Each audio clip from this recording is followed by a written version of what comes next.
Welcome to Taking the Higher Road, a special show dedicated to the trucking industry, specifically at the confluence of recruiting, retention, and compliance. In the fourth year as the host of this show, I bring over 2 decades of industry experience, both on the carrier side as well as the vendor side. And each week I interview industry experts and thought leaders who bring their insight to the driver lifecycle as we discuss the industry's greatest challenges. I always appreciate your feedback, good or bad. Don't forget to leave a rating and a review. I'd also like to thank and highlight the show's valuable sponsors. Their dedication and commitment to the industry and to this show is greatly appreciated. If you're interested in being a sponsor or joining me for an interview, please email jeremy@takingthehigherroad.com. Now, today I'm excited to be joined by a great, genuine friend who also happens to be an up-and-coming industry star, Emily Williams, Manager of Business Development for the Transportation Team at GEOTAB. So great to finally have you on the show, Emily. Yes, Jeremy, thank you so much for having me. I'm so excited to be here. Well, I've been wanting to connect with you for some time. I think you've got a great story, and I have a lot of respect for how you carry yourself, who you are as a person, and the value you bring to the industry, both personally and as a representative of GEOTAB. I'd love to dive into your background, what attracted you to trucking, your involvement in the industry, and especially around ATA's Women in Motion. And I'd like to learn more about GEOTAB and the work you're doing there, and of course, the culture that you're a part of. I'm also hoping we can get a bit more personal, as we both are passionate about health and wellness, and especially among drivers whose average life expectancy is significantly lower than the rest of us. And then lastly, we'll answer a question submitted by a listener during our deeper dive segment. Does that work for you? That sounds great. All right. It's a lot to tackle, but I think we can do it. I know. How much time do we have? So Not enough. Never enough. I start every conversation with a book recommendation. I'm sure you're aware of that. Is there any maybe book that you might recommend to the audience that's been impactful to you? So, Jeremy, I'm not as much of a reader as you are, but I do love to read. I have 3 children, so it's hard to fit it in. But with audiobooks now these days, you don't. You definitely have a way to speed up the reading for sure. So I'm really into John Maxwell. I love John Maxwell. I'm actually reading 360 Degree Leader right now. So it's a great book, especially if you're kind of in a middle management position, because you can learn how to bring up your team, but then also how to influence from above, right? And so, really just fantastic book. One of my favorite books from last year that I read is called Unfinished Business by Gary Cassee. And it's actually a book that is a faith-based book on really how to build your business and entrepreneurship and growing your business, whatever level that you're at. So that's been one of my favorites. And then another one that I would highly recommend, especially for women, women, especially in our industry, we tend to be perfectionists and feel like we have to have everything just perfect. And sometimes that can really trip us up. So there was a book I read last year called Present Over Perfect by Shauna Niequist. I don't know if you've read that one, Jeremy, but oh my gosh, she goes so personal and so deep, and it was beautifully written. And then such a great message, especially for women. So excellent suggestions. I haven't read any of them, and I will add them to my list of good reads, especially the John Maxwell one, because I'm so familiar with John Maxwell. And I love the reference to Audible, because I will confess, first of all, I love to read a book, but it takes a lot of time. And it does. When you do Audible, I listen, my average speed is 1.5, about 1.5x. Yeah. How about you? Yep, absolutely. And especially, I drive a lot of places. I'm in sales, right? So I'm in the car, I'm driving. And so it's a great way to kind of make sure I'm staying up to date on the latest and greatest. But when I can get a book in my hand, I am not about a tablet. Like if I can get that book and just smell it, that's you're a classic by far. Classical reader, but also practical reader. And it's hard to be both when you're managing, raising, young kids. So yeah. And I would say check out Libby. Have you heard of Libby? Mm-hmm. Okay, so for those people that don't know Libby, it's a great resource because you essentially put in your library card, and then you can get free books via, the tablet or by audio as well. So it's a great way to do it if you're trying to pinch pennies. So, yes, exactly. As probably that's good advice in this current climate. Yeah. So let's get into Emily Williams. I'm curious, how did you make your way into the trucking industry? Was it something that you were sort of always interested in, or did you stumble into it like so many of us? I think so many of us have stumbled into it. It's like you're born into it or you stumble in it, but either way, you can't get out. Like once you're in, you know? So In a good way, though, right? oh, 100%. I love it. I love it. I don't want to leave. It's Because so the much same fun. is said about a cult, right? But that's not what we're talking about here. Definitely not what we're talking about. So yeah, but I started my sales career actually at a technology company. So I worked for Dell. And Jeremy, my story is very interesting because it's all about connections. You know, you got to get your foot in the door. So there was an opening as a receptionist, and I was like, why not? I'll go and get my foot in the door, work at Dell. So I was able to meet all of these different AVPs and VPs and really started kind of managing their meetings and things like that. And one of the VPs came up and he said, you know, you are definitely in the wrong position. You should not be working a front desk. You need to be in front of customers and you need to be in sales. And so I was like, well, offer me a position and I'll come work for you. And he did. And so it was great because I got, you know, all this really great technology experience, all this experience, you know, just really handling customers and all this great sales training. So I started there. And then I had a great friend that was also in technology, and he had worked for a company that was in the transportation space. And he said, update your resume. I want to pass it around. I'm like, I'm really happy here. I don't need to leave. And he's like, no, trust me. I think this would be a really good fit. So I updated my resume, sent it over to him. He got me connected to a gentleman who worked at a trailer telematics space. And at the time, like, I didn't even know what a tractor trailer was. You know, I'm like Googling it, had no idea about the industry. And they took a chance on me. So, you know, I really started from the ground up working at a company called Spirion, which just got acquired by Solera. And so, yeah, I started there and fell in love with the industry. Absolutely fell in love with it. And then ended up working for another company that was more focused on the vehicle side of the house. And then they also did reefer cold chain. And then I had an opportunity to come to GEOTAB, and I had a very good friend tell me, if you get a position, you need to run, not walk to that position. So I took her advice, and here I am. And I've been at GEOTAB now going on 3 years. I absolutely love it. I love my team. And, you know, I know it's cliche, but I truly do love this industry. It does get in your blood. And the connections that I made here are really what keep me here. Like, I love my customers and the relationships that I've built, and really having a voice in the industry is so important. Well, that's something that you and I, certainly one of the many things I think that you and I have in common is just our appreciation and passion for the industry. And I have the luxury of talking to so many others like us who share that same, you know, sentiment.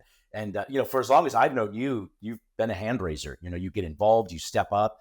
The industry has long been challenged with getting anywhere near parity with the percentage of, you know, women versus men working in it. I know you're involved in ATA's Women in Motion. Can you share, you know, about that group and why that's important to you? So Women in Motion is really all about championing women in transportation. And it's a place that we can share stories, that we can network and really push for change. And we have a lot of different members that are part of Women in Motion.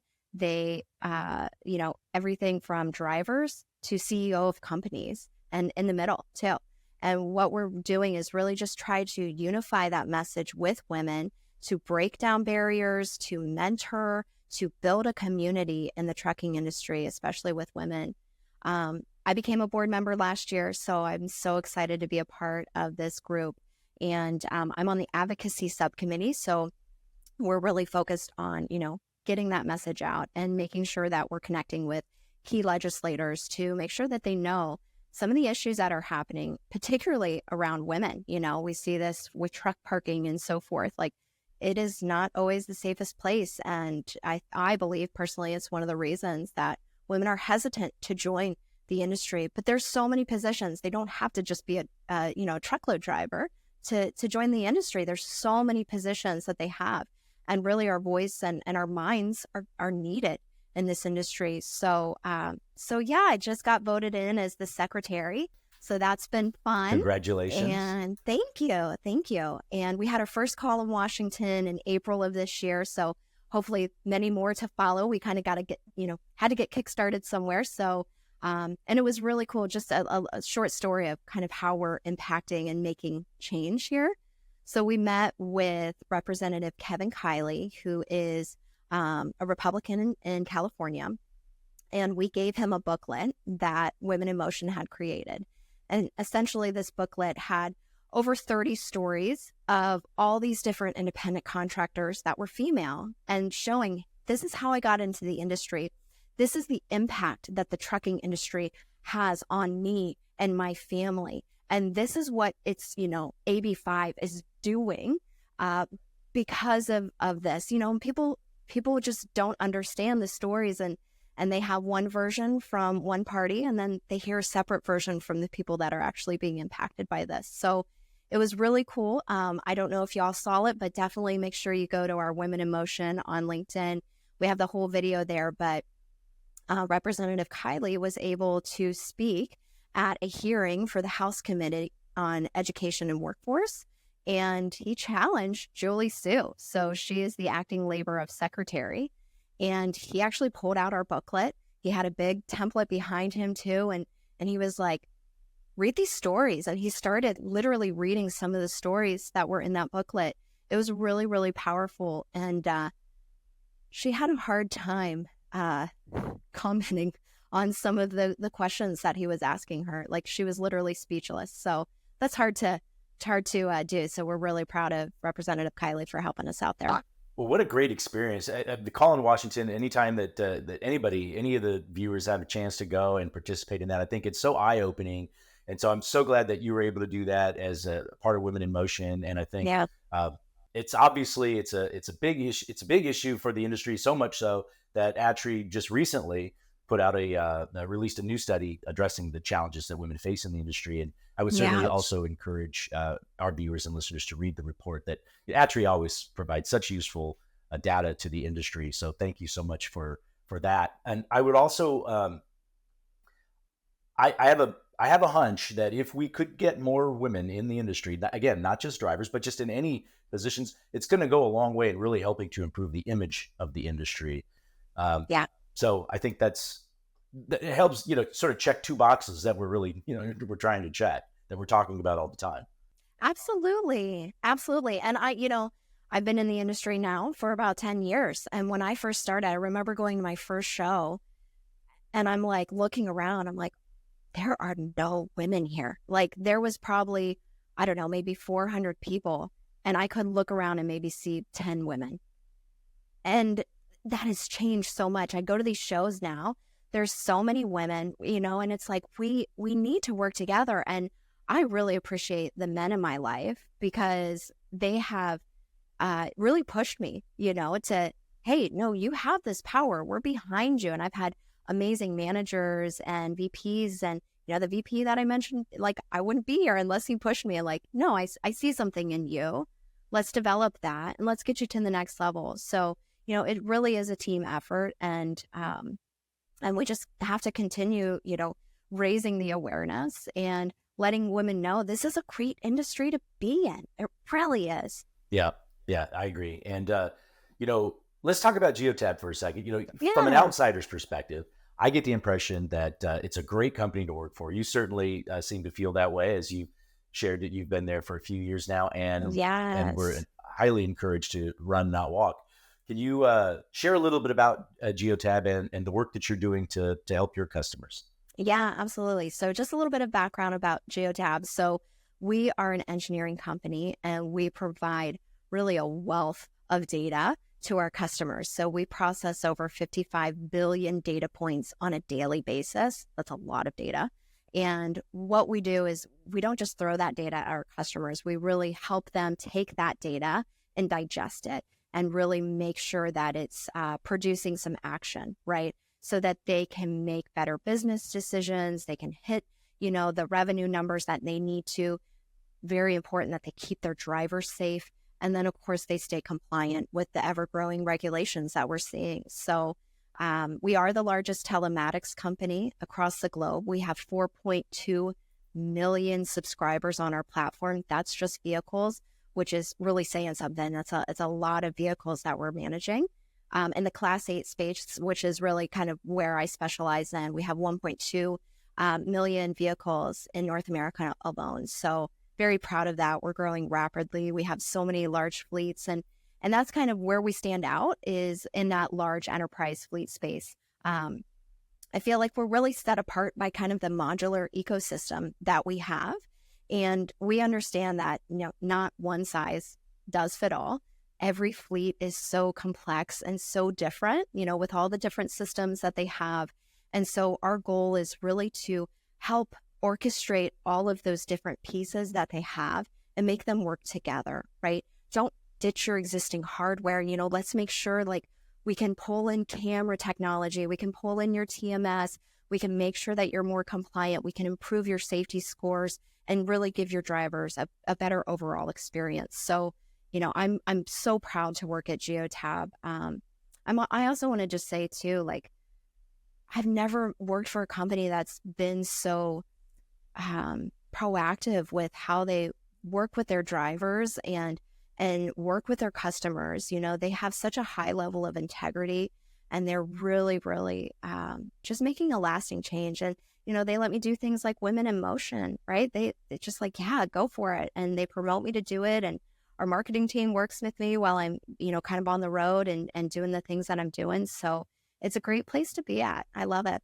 And I love to hear that. I love that that you share that. So thank you. And for those, if anyone from GEOTAB is listening, I'm sure that makes them happy as well. But you earn that, when you behave that way, and that's who you want to be. It's noticed, and it's always encouraging and refreshing.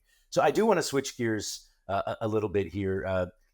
We touched on one of the issues that the industry is facing, right? A shortage of women, working in it. I'd also like to talk about another issue, an epidemic, in my opinion, and that is the fact that the average life expectancy of a CDL driver is 61 years old. Now, you and I talked about this at the TCA conference in Nashville earlier this year. Can you share why is it important to you that we make aware, that we educate not just drivers really, but it's everyone about the importance of eating well, getting movement and exercise and proper, consistent sleep? Yeah, absolutely. So, oh my gosh. First of all, the average age, 61, unacceptable. Like, we have got to change that as an industry, and obviously, we got to get the driver's buy-in to be able to continue on this path. And there's some great programs out there. One of my colleagues actually at Women in Motion, she owns a company called Mother Trucker Yoga. And I love the name. It's so fun. But it's not just yoga. It's this whole wellness program that she's building for drivers. And literally, hey, you're in the cab. Let's just start small and get you to eat right and get you to move your body and take the next steps. So I love that programs are coming down the pipeline with that. And I really think fleets are starting to adapt to that because they understand how valuable their drivers are. But for me, what we had talked about, and I kind of shared some of my personal story, it's when your health is at risk, your eyes are open, to, I've got to take this seriously. And so for me personally, just a little bit about my story. So I left the industry for a little bit. I wanted to grow my family and stay at home with the kids. And so I left the industry for about 2 years, and I was pregnant with my third child, and I got really, really sick, and getting get emotional here, but got really sick and was diagnosed with an autoimmune disease, and I was in the hospital for well over a month and on bed rest for about 3 months. You're supposed to gain weight in your pregnancy. I lost weight. I almost lost my daughter, and I almost, died myself. It was pretty serious. And there was just kind of this revelation when I was going through all of that I am never going to take my health for granted ever again. When your health shuts down and your body shuts down, like, there's nothing you can really do to stop it, right? So I was able to really just, not that I'm glad that it happened at all, but it was kind of this awakening. And for me, it brought this sense of urgency of like, no, I believe every single person has a purpose and a calling for their life, and I knew that my ultimate calling is a mother and a wife, and I'm very proud of those roles that I play. But I have this other calling for leadership, and that's leadership in my church, leadership in my community, but also leadership in this industry. And I just felt like I can't waste any more time. I need to get back on the road, being in front of customers, doing what I love to do, and making a change in this industry, especially for women. I really feel like women, we often don't get the voice that we need. And somebody has to speak up, and I'm not afraid to speak up. So here I am. So, by the grace of God, I'm standing here today, fully healed. And, but a lot of that was actions that I had to take of improving my diet, improving my health, getting exercise in, lowering my stress, all of these things, right? It all kind of combines together, to produce, to produce health and wellness. So yeah, definitely something, I'm hoping to, with sharing my story, I hope that it impacts others. And don't take your health for granted. It's you have such a purpose and a calling on your life, and you need to be able to find that purpose and walk in it. And I feel like when you do, those doors start to open. So that's what happened to me, and I'm proud of that story. Yeah, and I really appreciate you sharing that. I think it's okay. It's good for you. I think to it's good for me to hear it, and it's good for me to share in the emotion, the real, genuine, vulnerable, testament to this is life. Yeah. This is, and from a trucking perspective, there are, I used to, as a former employer of drivers, you find out one of them just died from just because they just died. And you're like, but he was just working yesterday. What happened? And, it's not because they are dying of old age. And, it's kind of to your point, taking it for granted. I think we as an industry can do a lot more to educate and make aware how important this is. You certainly need the driver's buy-in, because they're not, they have free will. And it's easy to eat really bad food because you probably don't notice the negative impact it's going to have on you tomorrow. But over the course of time, you will. And then it's not too late, but now your back's against it. And so not to go down too far down that path with you, that's a whole nother, that's a whole nother webinar. That's a whole nother podcast, another conversation. It's something that I'm really passionate about, and I appreciate that you are as well. I do want to switch gears before we have to go, and get into our deeper dive segment. Now, this is where we take a question from one of our listeners. Mm-hmm. Today's deeper dive question is brought to you by Infinity Workforce Solutions. And the deeper dive question is, any thoughts on how AI will improve the industry? What do you think? Yes. And I think it's absolutely going to improve the industry. I think it's needed, right? And I feel like there's this misconception right now with AI. A lot of people are afraid of it. And they're like, oh, it's too big brother. I'm like, no, like you have to use it to improve your business. Like I use it all the time, like literally every single day I'm in ChatGPT. And we've talked about it before of like, hey, I can create something on my own and it takes a long time to do that. And then ChatGPT could do it for me in a matter of seconds, right? Now, it's not always genuine. So yes, we've got to rely on our own mind and do our own research and everything like that. But when you use the two together, I think that's really powerful. GEOTAB's doing a lot. We have a ton of partners that have been in the AI space for a very long time. And we actually just launched an AI tool. It's called GEOTAB ACE, ACE. And think of like ChatGPT, but inside your telematics platform. It's really cool. So you can, instead of hunting and trying to figure out, I need to pull up a report to figure out which driver is speeding the most and who's having these issues, you can literally type it in and it spits that information back. And it's just getting more stronger as we feed the machine learning. We're feeding more information and more data to it, and it's getting stronger and stronger as we validate that data. So we've been using that. We've been using different algorithms and different insights, even from the preventative maintenance to identify, hey, these vehicles are likely going to have a failure in X amount of days because of the historical data that we've seen and the likelihood with your fleet and how you adapt to this technology. So I think that it's truly going to better our industry, but people have to be open to it, right? And typically the trucking industry is a little bit slow when it comes to adapting technology. So we got to, we're like pulling you guys along, like, let's go. So we're ready for it. Yeah, and I think it's going to be some of those larger fleets really diving into it and taking that chance, spearheading it, so to speak.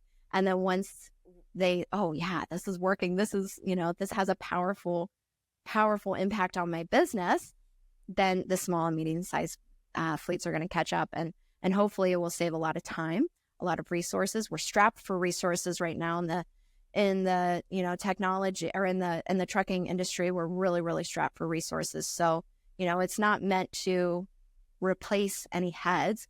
It's meant to work smarter, not necessarily harder. So, well, thank you so much for joining me. I'm glad we finally got to connect here, and I look forward to seeing you at some upcoming industry events.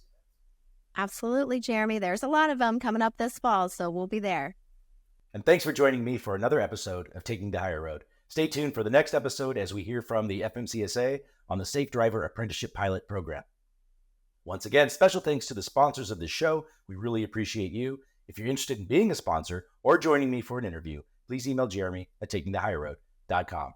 Until next time, thank you for taking the higher road.